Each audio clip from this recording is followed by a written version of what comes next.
En ce temps-là, j'étais en mon adolescence. J'avais à peine 16 ans et je ne me souvenais déjà plus de mon enfance. J'étais à 16 000 lieues du lieu de ma naissance.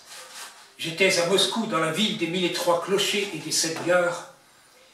Et je n'avais pas assez des 7 gares et des 1003 tours, car mon adolescence était si ardente et si folle que mon cœur, tour à tour, brûlait comme le temple d'Éphèse ou comme la place rouge de Moscou quand le soleil se couche. Et mes yeux éclairaient des voix anciennes, et j'étais déjà si mauvais poète que je ne savais pas aller jusqu'au bout. Le Kremlin était comme un immense gâteau tartare croustillé d'or, avec les grandes amandes des cathédrales toutes blanches et l'or mielleux des cloches.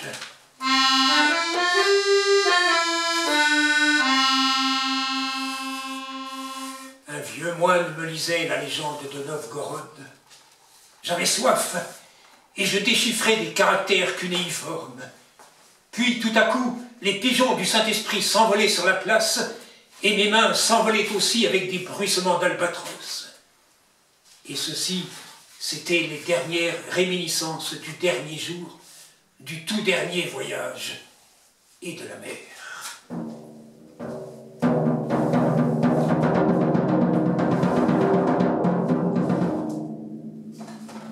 Pourtant, j'étais fort mauvais poète. Je ne savais pas aller jusqu'au bout. J'avais faim. Et tous les jours, et toutes les femmes dans les cafés, et tous les verres, j'aurais voulu les boire et les casser. Et toutes les vitrines, et toutes les rues, et toutes les maisons, et toutes les vies, et toutes les roues des fiacres qui tournaient en tourbillon sur les mauvais pavés, j'aurais voulu les plonger dans une fournaise de glaive, et j'aurais voulu broyer tous les os et arracher toutes les langues, et liquéfier tous ces grands corps étranges et nus sous les vêtements qui m'affolent. Je pressentais la venue du grand Christ rouge de la révolution russe, et le soleil était une mauvaise plaie qui s'ouvrait comme un brasier.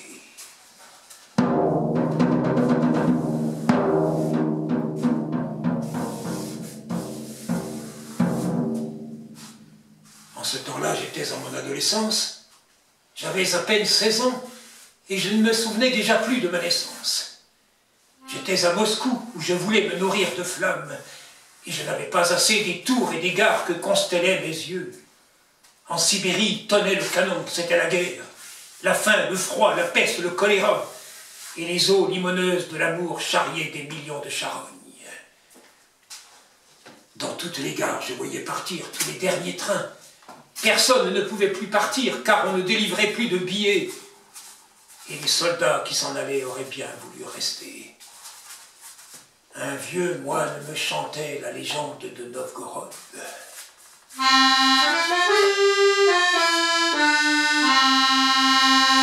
Moi, le mauvais poète, qui ne voulais aller nulle part, je pouvais aller partout. Et aussi, les marchands avaient encore assez d'argent pour aller tenter faire fortune. Leur train partait tous les vendredis matins. On disait qu'il y avait beaucoup de morts. L'un emportait 100 caisses de réveil et de coucou de la forêt noire. Un autre, des boîtes à chapeaux, des cylindres et un assortiment de tire-bouchons de Sheffield. Un autre, des cercueils de Malmö, remplis de boîtes de conserve et de sardines à l'huile. Puis, il y avait beaucoup de femmes, des entrejambes à louer qui pouvaient aussi servir. Des cercueils, elles étaient toutes patentées. On disait qu'il y avait beaucoup de morts là-bas. Elles voyageaient à prix réduit. Elles avaient toutes un compte courant à la banque. Or, un vendredi matin, ce fut enfin mon tour, et je partis, moi aussi, pour accompagner le voyageur en bijouterie qui se rendait à Carbine. Nous avions 2 coupés dans l'Express et 34 coffres de joaillerie de Pforzheim, de la camelote allemande made in Germany. Il m'avait habillé de neuf, mais en montant dans le train, j'avais perdu un bouton. Je m'en souviens. J'y ai souvent pensé depuis. Je couchais sur les coffres et j'étais tout heureux de pouvoir jouer avec le Browning nickelé qu'il m'avait aussi donné. J'étais très heureux, insouciant. Je croyais jouer aux brigands.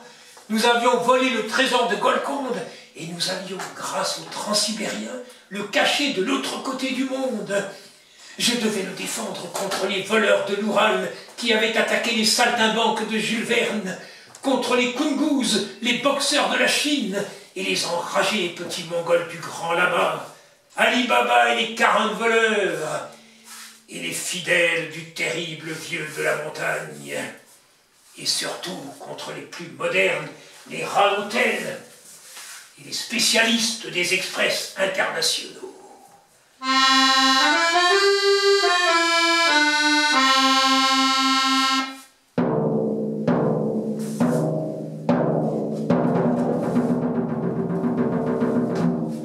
Et pourtant, j'étais triste comme un enfant. Les rythmes du train, la moelle chemin de fer des psychiatres américains, le bruit des portes, des voix, des essieux grinçant sur les rails congelés, le fer-lin d'or de mon avenir, mon Browning, le piano et les jurons des joueurs de cartes dans le compartiment d'à côté, l'épatante présence de Jeanne, l'homme aux lunettes bleues qui se promenait nerveusement dans le couloir et qui me regardait en passant, froissi de femme et le sifflement de la vapeur et le bruit éternel des roues en folie dans les ornières du ciel. Les vitres sont givrées, pas de nature, et derrière, les plaines sibériennes, le ciel bas et les grandes ombres des taciturnes qui montent et qui descendent. Je suis couché dans un plaid bariolé comme ma vie, et ma vie ne me tient pas plus chaud que ce châle écossais. Et l'Europe tout entière, aperçue au coupe-vent d'un express à toute vapeur, n'est pas plus riche que ma vie, ma pauvre vie. Ce châle effiloché sur des coffres remplis d'or, avec lesquels je roule, que je rêve, que je fume. Et la seule flamme de l'univers est une pauvre pensée.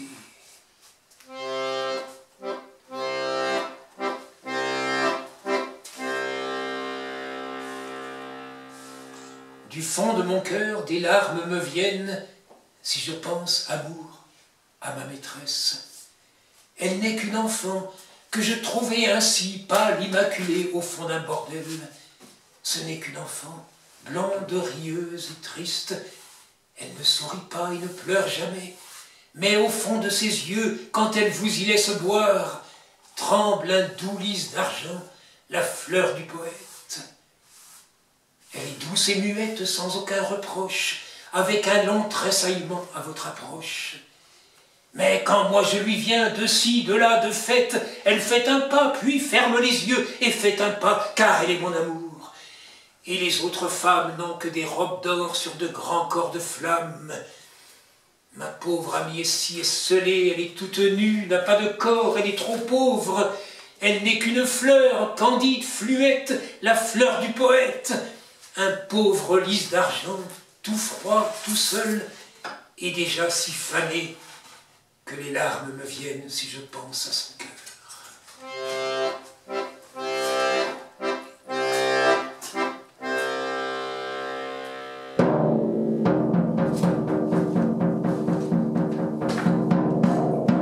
Et cette nuit est pareille à 100 000 autres, quand un train file dans la nuit, les comètes tombent, et que l'homme et la femme, même jeunes, s'amusent à faire l'amour.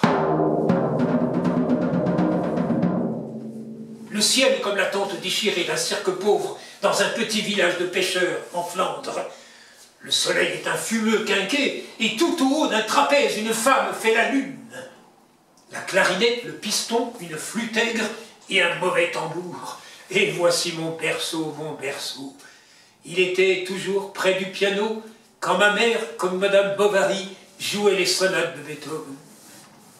J'ai passé mon enfance dans les jardins suspendus de Babylone et l'école buissonnière dans les gares devant les trains en partance.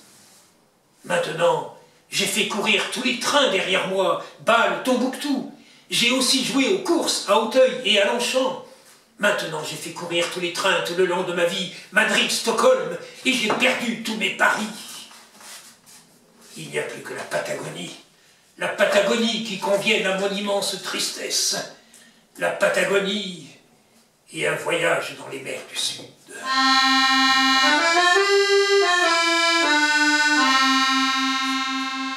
Je suis en route, j'ai toujours été en route. Je suis en route avec la petite Jeanne de France. Le train fait un saut périlleux et retombe sur toutes ses roues. Le train retombe sur ses roues. Le train retombe toujours sur toutes ses roues.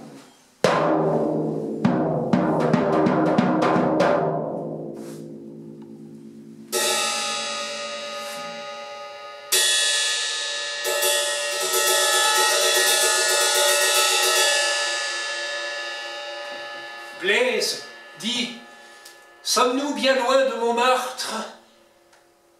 Nous sommes loin, Jeanne. Tu roules depuis 7 jours. Tu es loin de Montmartre, de la butte qui t'a nourri, du Sacré-Cœur contre lequel tu t'es blotti. Paris a disparu et son énorme flambée.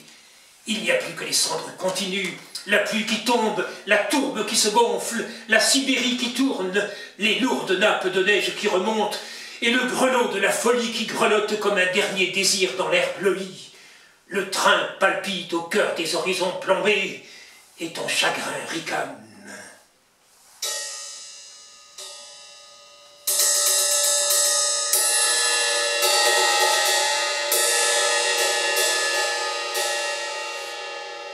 Dis, Blaise, sommes-nous bien loin de Montmartre? Les inquiétudes oublient les inquiétudes, toutes les gares lézardées obliquent sur la route, les fils télégraphiques auxquels elles pendent, les poteaux grimaçants qui gesticulent et les étranglent. Le monde s'étire, s'allonge et se retire, comme un accordéon qu'une main sadique tourmente. Dans les déchirures du ciel, les locomotives s'enfuient, et dans les trous, les roues vertigineuses, les bouches, les voix, et les chiens du malheur qui aboient à nos trousses. Les démons sont déchaînés, ferraillent, tout est un faux accord. Le broun-roun-roun des roues, choc, rebondissement. Nous sommes un orage sous le crâne d'un sourd.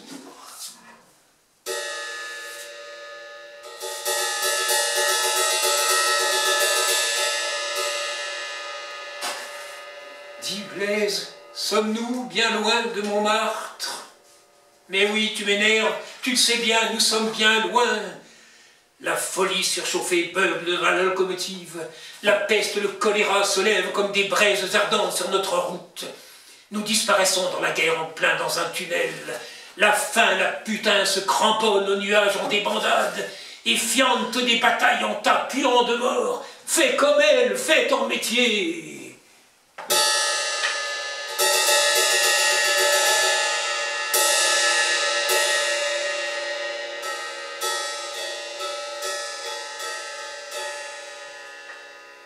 Dis, Blaise, sommes-nous bien loin de Montmartre? Oui, nous le sommes, nous le sommes. Tous les boucs émissaires ont crevé dans ce désert. Entends les sonnailles de ce troupeau galeux. Tomsk, Tcheliabinsk, Gaïnsk, Obi, Taïchet, Vernay, Oudinsk, Kourgan, Samara, Pensa, Touloun. La mort en Mandchourie est notre débarcadère et notre dernier repère. Ce voyage est terrible. Hier matin, Ivan Oulitch avait les cheveux blancs et Kolia Nicolas Ivanovitch se ronge les doigts depuis 15 jours. Fais comme elle, la mort, la famine, fais ton métier. Ça coûte 100 sous. En transsibérien, ça coûte 100 roubles. En fièvre, les banquettes et rougeois sous la table. Le diable est au piano. Ses doigts noueux excitent toutes les femmes. La nature les gouge. Fais ton métier jusqu'à Carbine.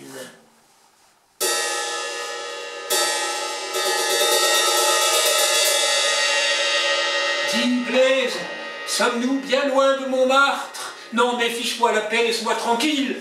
Tu as les hanches angulaires, ton ventre est aigre et tu as la chaude pisse. C'est tout ce que Paris a mis dans ton giron. C'est aussi un peu d'âme, car tu es malheureuse.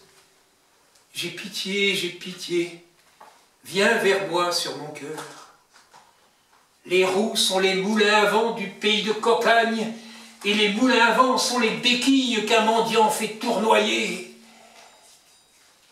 Nous sommes les cul-de-jatte de l'espace. Nous roulons sur nos 4 plaies. On nous a rogné les ailes de nos 7 péchés. Basse-cour, le monde moderne, la vitesse n'y peut mais, le monde moderne, les lointains sont par trop loin. Et au bout du voyage, c'est terrible d'être un homme avec une femme.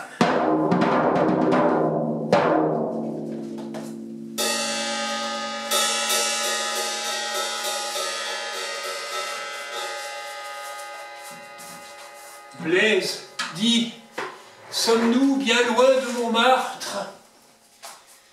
J'ai pitié, viens vers moi, je vais te conter une histoire. Viens dans mon lit, viens sur mon cœur, je vais te conter une histoire. Oh, viens, viens.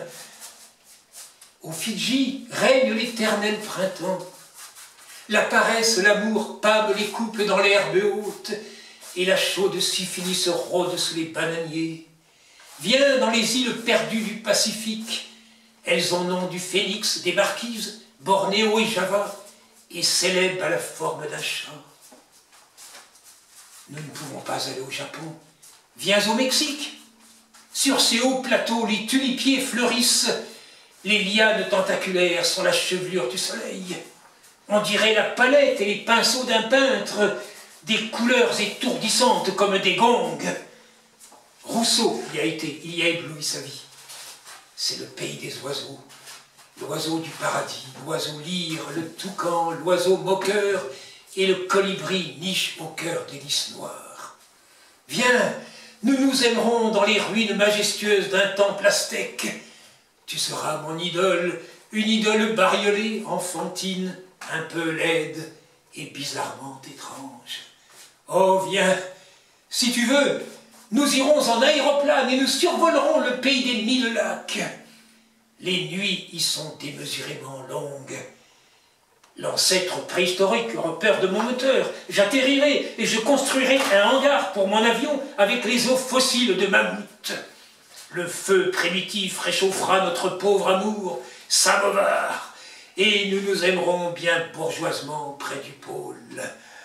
Oh, viens, Jeanne, Jeannette, Nini, Ninette, Ninon, Nichon, Mimi, Mamour, ma poupoule, mon Pérou, Dodo, Dondon, Carotte, ma crotte, Chouchou, petit cœur, cocotte, chérie, petite chèvre, mon petit péché mignon, Concon, coucou, elle dort.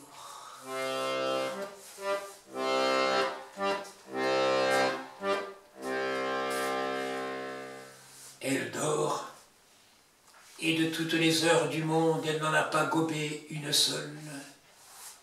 Tous les visages entrevus dans les gares, toutes les horloges, l'heure de Paris, l'heure de Berlin, l'heure de Saint-Pétersbourg et l'heure de toutes les gares, et à Oufa le visage ensanglanté du canonnier, et le cadran bêtement lumineux de Grodno, et l'avance perpétuelle du train.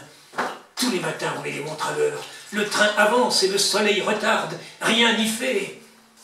J'entends les cloches sonores, le gros bourdon de Notre-Dame, la cloche aigrelette du Louvre qui sonna la Barthélemy, les carillons rouillés de Bruges-la-Morte, les sonneries électriques de la bibliothèque de New York, les campanes de Venise et les cloches de Moscou. L'horloge de la Porte Rouge qui me comptait les heures quand j'étais dans un bureau. Et mes souvenirs. Le train tonne sur les plaques tournantes, le train roule. Un gramophone grassait une marche de cigane.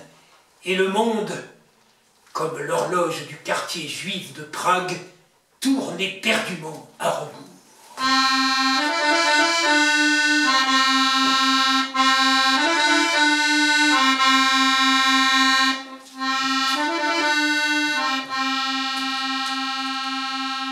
Effeuille la rose des vents, voici que bruissent les orages déchaînés.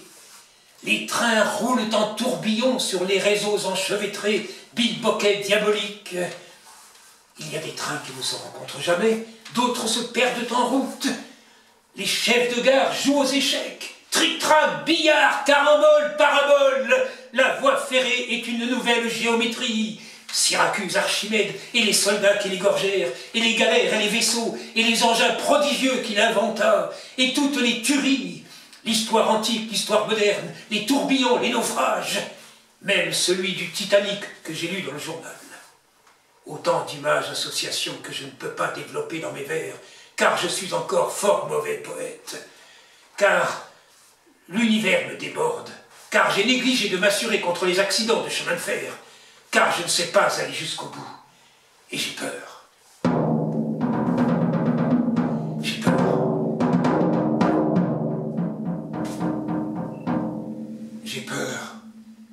sais pas aller jusqu'au bout.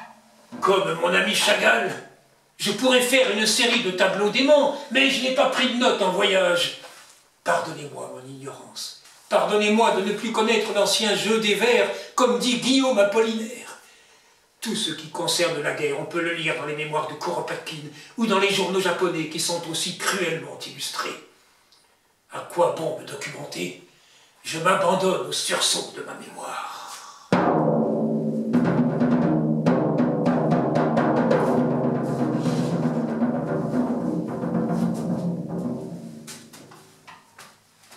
À partir d'Irkoutsk, le voyage devint beaucoup trop lent, beaucoup trop long. Nous étions dans le premier train qui contournait le lac Baïkal. On avait tourné la locomotive de drapeaux et de lampions et nous avions quitté la gare aux accents tristes de l'hymne au tsar. Si j'étais peintre, je déverserais beaucoup de rouge, beaucoup de jaune sur la fin de ce voyage, car je crois bien que nous étions tous un peu fous et qu'un délire immense ensanglantait les faces énervées de mes compagnons de voyage. Comme nous approchions de la Mongolie qui ronflait comme un incendie, le train avait ralenti son allure. Et je percevais dans le grincement perpétuel des roues les accents fous et les sanglots d'une éternelle liturgie.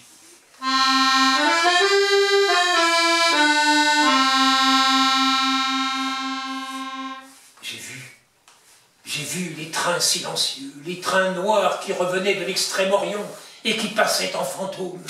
Et mon œil, comme le fanal d'arrière, court encore derrière ces trains. À Talga, 100 000 blessés agonisaient faute de soins. J'ai visité les hôpitaux de Krasnoïarsk et à Kilok, nous avons croisé un long convoi de soldats fous. J'ai vu dans les lazarets des plaies béantes, des blessures qui saignaient à pleines orgues, et les membres amputés dansaient autour ou s'envolaient dans l'air rauque. L'incendie était sur toutes les faces, dans tous les cœurs, des doigts idiots tambourinés sur toutes les vitres, et sous la pression de la peur, les regards crevaient comme des abcès. Dans toutes les gares, on brûlait tous les wagons. Et j'ai vu des trains de 60 locomotives qui s'enfuyaient à toute vapeur, pourchassés par les horizons en rut, disparaître, et des bandes de corbeaux qui s'envolaient désespérément après, disparaître dans la direction de Port-Arthur.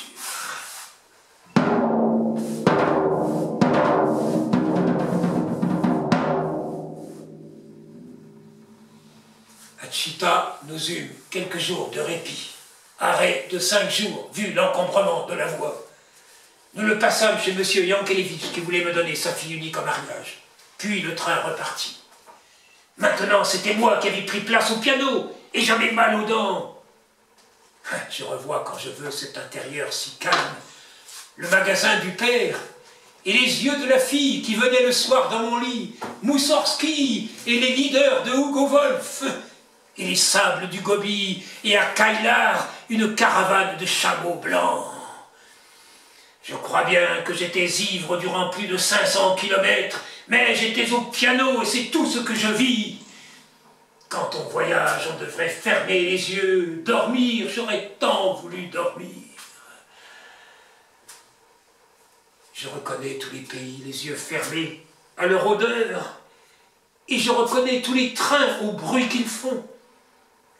Les trains d'Europe sont à 4 temps, tandis que ceux d'Asie sont à 5 ou 7 temps. D'autres vont en sourdine, sont des berceuses, et il y en a qui, dans le bruit monotone des roues, me rappellent la prose lourde de Maeterlinck. J'ai déchiffré tous les textes confus des roues, et j'ai rassemblé les éléments épars d'une violente beauté que je possède et qui me force.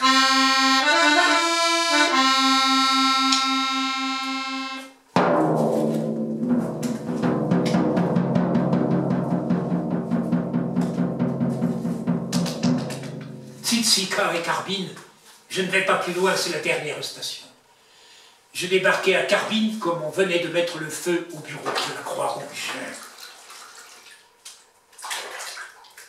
Ô Paris, grand foyer chaleureux, avec les tisons entrecroisés de tes rues et tes vieilles maisons qui se penchent au-dessus et se réchauffent comme des aïeuls. Et voici des affiches, du rouge, du vert, multicolores comme mon passé. Bref, du jaune. Jaune, la fière couleur des romans de la France à l'étranger. J'aime me frotter dans les grandes villes aux autobus en marche. Ceux de la ligne Saint-Germain-Montmartre m'emportent à l'assaut de la butte. Les moteurs beuglent comme les taureaux d'or. Les vaches du crépuscule broutent le Sacré-Cœur. Ô Paris, gare centrale, débarcadère des volontés, carrefour des inquiétudes. Seuls les marchands de couleurs ont encore un peu de lumière sur leurs portes. La Compagnie internationale des wagons-lits et des grands express européens m'a envoyé son prospectus. C'est la plus belle église du monde. J'ai des amis qui m'entourent comme des garde-fous. Ils ont peur quand je pars que je ne revienne plus. Toutes les femmes que j'ai rencontrées se dressent aux horizons, avec les gestes piteux et les regards tristes des sémaphores sous la pluie. Bella, Agnès, Catherine, et la mère de mon fils en Italie, et celle, la mère de mon amour en Amérique. Il y a des cris de sirènes qui me déchirent l'âme. Là-bas, en Mandchourie, un ventre tressaille encore comme dans un accouchement. Je voudrais n'avoir jamais fait le voyage. Ce soir, un grand amour me tourmente, et malgré moi, je pense à la petite Jeanne de France. C'est par un soir de tristesse que j'ai écrit ce poème en son honneur. Jeanne, la petite prostituée. Je suis triste, je suis triste.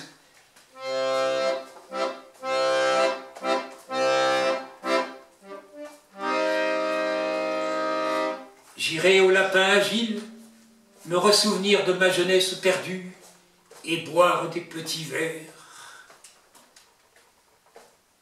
Paris, ville de la tour unique, du grand gibet et de la roue.